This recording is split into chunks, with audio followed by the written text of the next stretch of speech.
আজকে তোমাদের শোনাবো এক এমন গ্রামের গল্প যেখানে রাত 12টার পর কেউ যদি তোমার নাম ধরে ডাকে তাহলে ভুলেও সাড়া দেবে না, কারণ সেই ডাক মানুষের নয়, সেই ডাক নিশির। লোকেরা বলে নিশি কখনো নিজের আসল রূপে আসে না, সে আসে পরিচিত মানুষের গলায়, কখনো মায়ের, কখনো বন্ধুর, কখনো মৃত কারো কণ্ঠে। আর একবার কেউ সেই ডাকে সাড়া দিলে সে আর কোনোদিন ফিরে আসে না। এই গল্পটা সৈকতের। সৈকত কলকাতার ছেলে, বয়স 24। ছোটবেলা থেকেই একটু একা ধরনের স্বভাব ছিল তার। বই পড়া, রাতে ছাদে বসে থাকা, পুরনো জায়গার গল্প শোনা, এসবই ছিল তার পছন্দের জিনিস। কিন্তু সৈকতের জীবনে সবচেয়ে কাছের মানুষ ছিল তার মা। বাবাকে ছোটবেলায় হারিয়েছিল সে, তাই মাই ছিল তার সবকিছু। একদিন হঠাৎ তার মায়ের শরীর খুব খারাপ হয়ে যায়, হাসপাতালে ভর্তি করতে হয়। ডাক্তার বলে কিছুদিন গ্রামের খোলা হাওয়ায় থাকলে ভালো হবে। তখনই সৈকতের মা তাকে বলে, তুই কিছুদিন অচিনপুরে তোর মামার বাড়ি ঘুরে আয়, অনেকদিন যাস না। অচিনপুর নামটা শুনেই সৈকতের মনে একটা অদ্ভুত অনুভূতি হয়েছিল। ছোটবেলায় একবার গিয়েছিল সেখানে, তারপর আর যাওয়া হয়নি।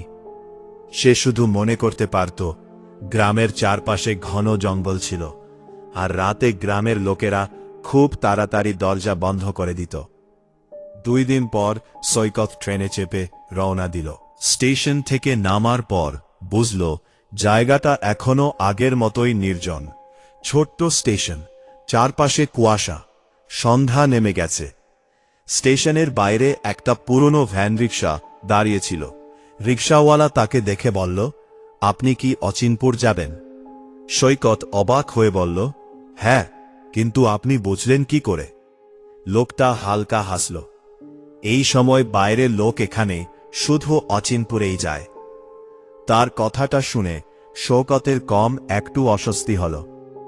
রিক্সা ধীরে ধীরে এগোতে লাগল। রাস্তার দুপাশে বিশাল গাছ, মাঝে মাঝে মনে হচ্ছিল অন্ধকারের মধ্যে কেউ দাঁড়িয়ে আছে। একসময় রিক্সাওয়ালা হঠাৎ বলল, আপনি রাতে কেউ ডাকলে বাইরে বেরোবেন না। সৈকত হেসে বলল, কেন? লোকটা এবার আর হাসল না। অচিনপুরে নিশি ডাকে। সৈকত কিছু বলল না। শহরের ছেলে হিসেবে এসব কুসংস্কারে সে বিশ্বাস করত না, কিন্তু লোকটার গলার ভয়টা একদম অভিনয় মনে হচ্ছিল না। প্রায় আধা ঘন্টা পরে সে পৌঁছাল মামার বাড়ি। বাড়িটা বিশাল পুরনো জমিদার বাড়ির মতো।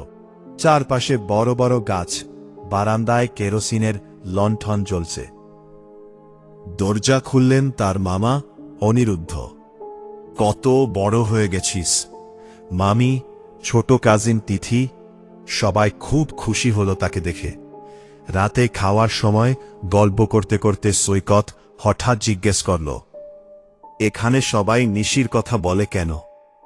মুহূর্তের মধ্যে টেবিলে নীরবতা নেমে এলো।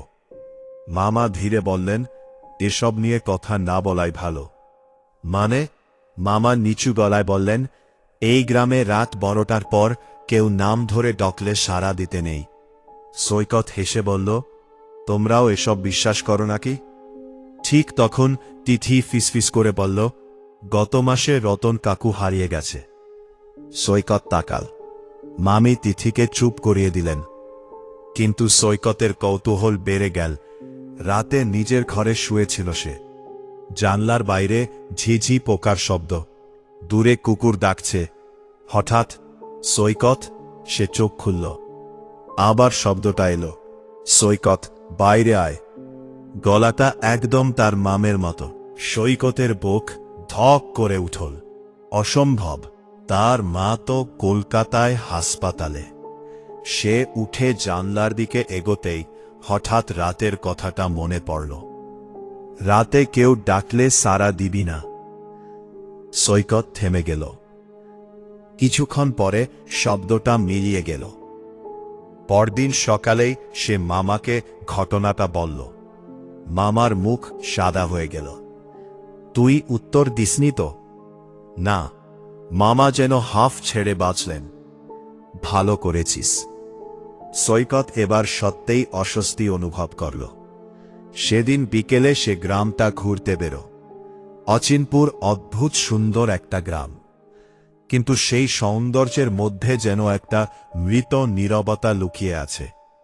বেশিরভাগ বাড়ির দরজায় লাল সুতো বাঁধা, অনেক বাড়ির সামনে লেবু আর লঙ্কা ঝোলানো। গ্রামের শেষ প্রান্তে একটা পুরনো বটগাছ ছিল, আর নিচে কয়েকজন বৃদ্ধ বসেছিল। সৈকত সেখানে যেতেই তারা চুপ হয়ে গেল। একজন বৃদ্ধ জিজ্ঞাসা করলেন, তুমি অনিরুদ্ধর ভাগ্নে? হ্যাঁ। বৃদ্ধ ধীরে মাথা নাড়লেন। রাতে সাবধানে থাকবে। সবাই এত ভয় পায় কেন? বৃদ্ধ কিছুক্ষণ চুপ থেকে বললেন, কারণ আমরা নিশিকে দেখেছি। সৈকতের শরীরে ঠান্ডা স্রোত নেমে গেল। বৃদ্ধ বলতে শুরু করলেন, প্রায় ৩০ বছর আগে এই গ্রামে নীলিমা নামে এক মেয়ে ছিল, খুব সুন্দরী, কিন্তু সে রাতে ঘুমের মধ্যে হাঁটত। এক অমাবস্যার রাতে সে বাড়ি থেকে বেরিয়ে যায়, তারপর আর ফিরে আসেনি। তারপর ৩ দিন পরে জঙ্গলের ধারে তার লাশ পাওয়া যায়। চোখ দুটো পুরো সাদা ছিল। সৈকত চুপ করে শুনছিল। তার মৃত্যুর পর থেকেই রাতে মানুষের গলায় ডাক শোনা যায়। সেই রাতেও সৈকত ঘুমোতে পারছিল না। রাত ঠিক ১২টার সময় হঠাৎ পুরো বাড়ির বাতাস ঠান্ডা হয়ে গেল। তারপর ঠক ঠক ঠক দরজায় শব্দ। সৈকত এবার গলাটা তার বাবার, যে বাবা বহু বছর আগে মারা গেছেন। সৈকতের হাত কাঁপতে লাগল। বাবা? দরজার ওপার থেকে আস্তে হাসির শব্দ এলো। তারপর ফিসফিস, দরজা খোল। সৈকতের বুকের ভেতর ঢুকপুক আনি বাড়তে লাগল। ঠিক তখনই বাইরে থেকে মামার চিৎকার শোনা গেল, দরজা খুলবি না? মুহূর্তের মধ্যে শব্দ থেমে গেল। পরদিন সকালে সৈকত দেখল দরজার বাইরে কাদামাখা পায়ের ছাপ, মানুষের মতো, কিন্তু উল্টো দিকে ঘোরানো। সেই দিন থেকে অদ্ভুত ঘটনা শুরু হলো। রাতে জানোলার বাইরে সাদা কাপড় পরা কাউকে দাঁড়িয়ে থাকতে দেখতে সে। ঘুমের মধ্যে শুনত, সৈকত, আমি একা। কখনো আবার অনুভব করত কেউ তার বিছানার পাশে বসে আছে। একদিন রাতে সে স্পষ্ট দেখল ঘরের কোণে এক মহিলা দাঁড়িয়ে। তার লম্বা চুল মুখ ঢেকে রেখেছে, আর তার পা মাটির উল্টো দিকে ঘোরানো। সৈকত চিৎকার করে উঠতেই মূর্তিটা মিলিয়ে গেল। পরদিন সে সিদ্ধান্ত নিল পুরো সত্যিটা জানবে। গ্রামের এক বৃদ্ধা ছিলেন, সবাই তাকে বড়মা বলে ডাকত। লোকেরা বলতো তিনি তন্ত্র জানেন। সৈকত তার কাছে গেল। বড়মা সৈকতকে দেখেই বললেন, নিশি তোকে পছন্দ করেছে। সৈকতের শরীর ঠান্ডা হয়ে গেল। আর উই দেয়ার? যাদের মন ভাঙা থাকে, যাদের ভেতরে একাকিত্ব থাকে, নিশি তাদেরই ডাকে। কিন্তু ও কি আমাকে মেরে ফেলবে? বড়মা কিছুক্ষণ চুপ করে থেকে বললেন, যদি তুই ওর ডাকে সাড়া দিস, তাহলে তুই আর ফিরবি না। তারপর তিনি একটা লাল তাবিজ দিলেন, এটা সব সময় গলায় রাখবি। সেই রাতেই অচিনপুরে আরেকটা ঘটনা ঘটল। গ্রামের এক ছেলে শুভ হঠাৎ নিখোঁজ হয়ে গেল। সব মা বলল রাতের বেলা সে নাকি নিজের মৃত দিদির গলা শুনেছিল। সবাই বুঝে গেল নিশি আবার কাউকে নিয়ে গেছে। গ্রামের মানুষ আতঙ্কে সন্ধ্যার আগেই দরজা বন্ধ করে দিল। কিন্তু সৈকতের মাথায় তখন একটাই প্রশ্ন, নিশি আসলে কি? সেই রাতে সে ইচ্ছে করেই জেগে রইল। রাত 12টার পর হঠাৎ বাতাস থেমে গেল, সবাস নিস্তব্ধ। তারপর তরপর নিশি দাদেরই যাকে। সৈকত এবার গলাটা একদম তার মায়ের। মা হাসপাতালে খুব কষ্ট পাচ্ছে, তুই আয়। সৈকতের চোখে জল এসে গেল। গলাটা এত ব্যস্ত ভিসা ছিল যে সে প্রায় দরজা দিকে এগিয়ে যাচ্ছিল। ঠিক তখন তার গলার তাবিজটা গরম হয়ে উঠল, আর দরজার নিচ দিয়ে ধীরে ধীরে কালো জল ঘরে ঢুকতে শুরু করল। সেই জলের মধ্যে কারো ছায়া নড়েছিল। হঠাৎ দরজার ওপার থেকে অমানুষিক গলায় শব্দ এলো, তুই কেন সাড়া দিচ্ছিস না? সৈকতের শরীর জমে গেল। তারপর হঠাৎ পুরো ঘর কাঁপতে শুরু করল। জানলার বাইরে সে দেখল এক মহিলা দাঁড়িয়ে আছে, সাদা শাড়ি, লম্বা চুল, সাদা চোখ, আর মুখভর্তি অদ্ভুত হাসি। সেই রাতের পর সৈকত আর আগের মতো থাকল না। সে বুঝতে পারছিল নিশি তাকে ছাড়বে না। একদিন বর্মা তাকে বললেন, নিশির শুরু ওই জঙ্গল থেকে। গ্রামের পেছনে ছিল এক নিষিদ্ধ জঙ্গল। লোকেরা বলতে সেখানে একটা পুরনো শ্মশান আছে, আর সেই শ্মশানের মাঝখানে দাঁড়িয়ে আছে এক ভাঙা মন্দির। সেখান থেকেই নিশির জন্ম। অমাবস্যার রাতে সৈকত, তার মামা আর বর্মা মিলে জঙ্গলের দিকে রওনা দিল। চারপাশে ঘন কুয়াশা। জঙ্গলের ভেতর ঢুকতেই ফিস ফিস শব্দ শুরু হল। সৈকত, ফিরে আয়, আমি একা। মনে হচ্ছিল অসংখ্য মানুষ একসঙ্গে কথা বলছে। এক সময় তারা পৌঁছাল সেই ভাঙা মন্দিরে। মন্দিরের সামনে অসংখ্য পুরনো প্রদীপ পড়ে আছে, আর মাঝখানে একটা শুকনো কুয়ো। বড়মা কাপা গলায় বললেন, এই কুয়োর মধ্যেই নীলিমার দেহ পাওয়া গিয়েছিল। ঠিক তখন কুয়োর ভেতর থেকে শব্দ এলো, কেউ হাসছে। তারপর সৈকত। মুহূর্তের মধ্যে কুয়োর ভেতর থেকে সাদা হাত বেরিয়ে এলো। সৈকত পিছিয়ে গেল। হঠাৎ চারপাশে ঝড় শুরু হলো। মন্দিরের ঘণ্টা নিজে নিজে বাজতে লাগল, আর কুয়োর ভেতর থেকে ধীরে ধীরে উঠে এলো সেই মহিলা। সাদা শাড়ি, ভেজা চুল, সাদা চোখ।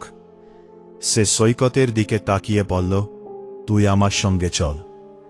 সৈকতের পা যেন অবশ হয়ে গেল। সে অনুভব করছিল কেউ তাকে টানছে। ঠিক তখন বড়মা মন্ত্র পড়তে শুরু করলেন। পাশে আগুনের মতো আলো জ্বলে উঠল।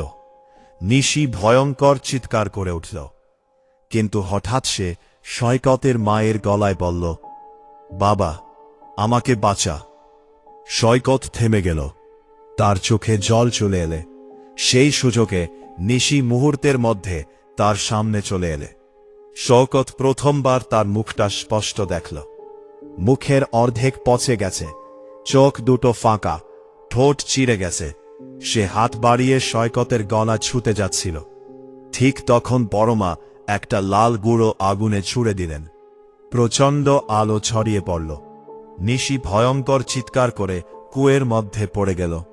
তারপর সব শান্ত। ঝড় থেমে গেল। জঙ্গল নিস্তব্ধ। সৈকত হাঁপাতে হাঁপাতে দাঁড়িয়ে রইল। পরদিন সকাল। অচিনপুর যেন অনেক দিন পরে শান্ত হয়েছে। পাখির ডাক শোনা যাচ্ছে, মানুষ ঘর থেকে বেরোচ্ছে। সবাই ভাবল অভিশাপ শেষ। সৈকত কলকাতায় ফিরে যাওয়ার সিদ্ধান্ত নিল। স্টেশনে পৌঁছে ট্রেনের জন্য অপেক্ষা করেছিল সে। হঠাৎ পিছন থেকে একটা পরিচিত গলা ভেসে এলো, সৈকত। সে ধীরে ধীরে ঘুরে দাঁড়াল। দূরে প্ল্যাটফর্মের শেষ মাথায় সাদা শাড়ি পরা এক মহিলা দাঁড়িয়ে। তার ঠোঁটে অদ্ভুত হাসি, আর চোখ দুটো পুরো সাদা। তারপর সে আস্তে বলল, তুই কি ভাবলি আমি শুধু অচিনপুরেই থাকি? এমন আরো ভয়ঙ্কর রহস্যময় গল্প শুনতে এখনই চ্যানেলটা সাবস্ক্রাইব করে পাশে থেকো, কারণ রাত এখনো শেষ হয়নি।